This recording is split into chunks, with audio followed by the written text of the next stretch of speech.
A cry of devastation, desperation and desertion. A cry that will go unanswered. In Kabul today, a city America is hastily retreating from, bringing all Western help with them. Body bags line the streets and the dead are mourned at mass funerals.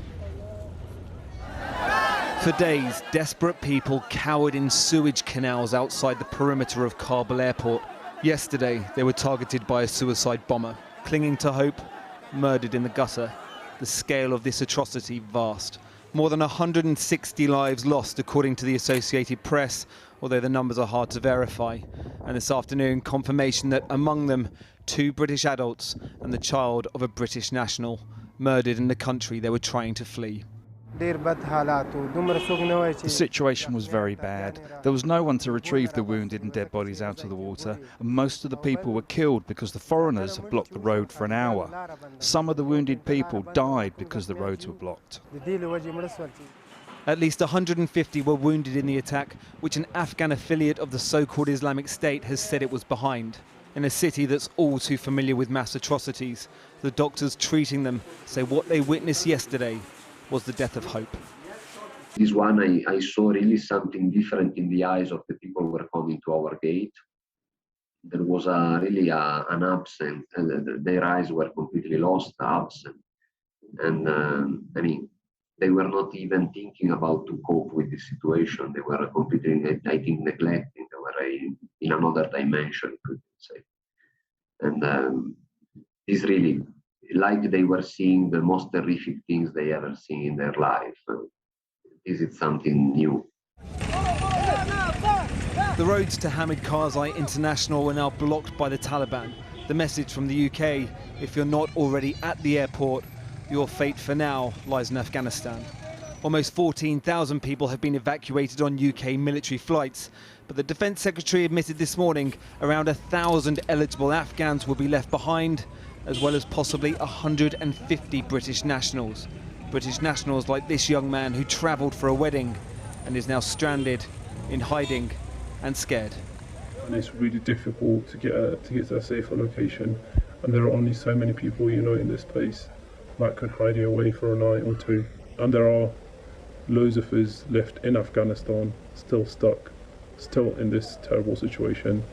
And if they do leave, if the British forces actually leave the airport, we will be left to the mercy of the Taliban. As we come now to the final hours of the operation, there will sadly be people who haven't got through, people who might qualify. And what I would say to them is that we will shift heaven and earth to help them get out. We will do whatever we can in the second phase. But the crucial thing is that the Taliban authorities, the new government, however it's composed, have got to understand that if they want to have engagement with the West, if they want to have a relationship with us, then safe passage for those is absolutely paramount.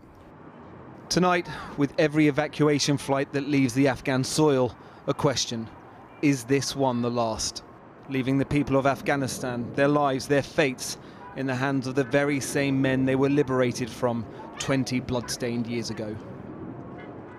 Well, joining me now is Charlie Herbert, a former British Army Major General who's been trying to save Afghan interpreters from the Taliban.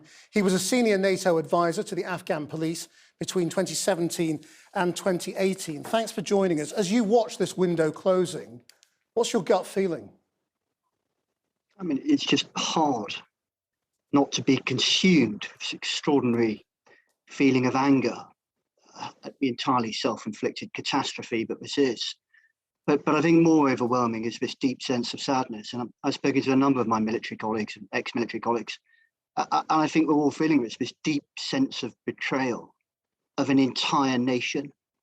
I think we're still in shock, to be quite honest. But most of all, I think the sense of betrayal at the abandonment, in particular, of those who served alongside us. Not just the interpreters that are being left behind, but also the local staff. Now, all of those who fought alongside us, you know, whether that was on the battlefield or whether that was battling the ideology of the Taliban, overwhelming sense of anger and sadness that they've been abandoned. How many of these people are you in touch with trying to get out? And what will happen to them now? I mean, I'm working with a sort of large, an increasingly large network of mainly ex-army veterans who've been trying to understand the extent of the problem, trying to sort of develop our situational awareness and reach out to the interpreters. Nobody else has been doing this. Nobody else, the government hasn't been doing this. Nobody from the Ministry of Defence or Foreign Office has really been communicating with them. So we're trying to understand where they are and what they were doing and communicate with them. I mean, there are dozens left. There are dozens. For the last 96 hours, we've been trying to get a group of 11 interpreters and their families into the evacuation centres. These were people who were called forward really late. One man was only called forward 48 hours ago. It was too late. One man in the south of southern Afghanistan was called forward 96 hours. He had a 12-hour bus journey to get up to Kabul. And he has been waiting. He's been on his feet now for 96 hours, desperately trying to get into this evacuation centre. And do you know what really hurts? Why we're angry? It's because this is so self-inflicted. We've had policies in place to bring these interpreters to safety in the United Kingdom for years. We had a new policy that came into place on the 1st of April. Over a month ago, 45 very senior retired officers wrote to the Prime Minister to express our grave concern that the policy wasn't being implemented properly. This didn't need to be the catastrophe that it is now. It is simply unforgivable that we're leaving any interpreters behind. But there are 11 family groups tonight in Kabul still hoping. There are dozens who are still waiting for that call forward, which is never going to come. There are many more who've had applications in the pipeline, who've not had any communications from the Ministry of Defence over the last 2 weeks. And there are hundreds, let us not forget this, hundreds who have been rejected from protection for various reasons, whether that's by the Home Office or that's by the Ministry of Defence. It's extraordinary, the level of betrayal.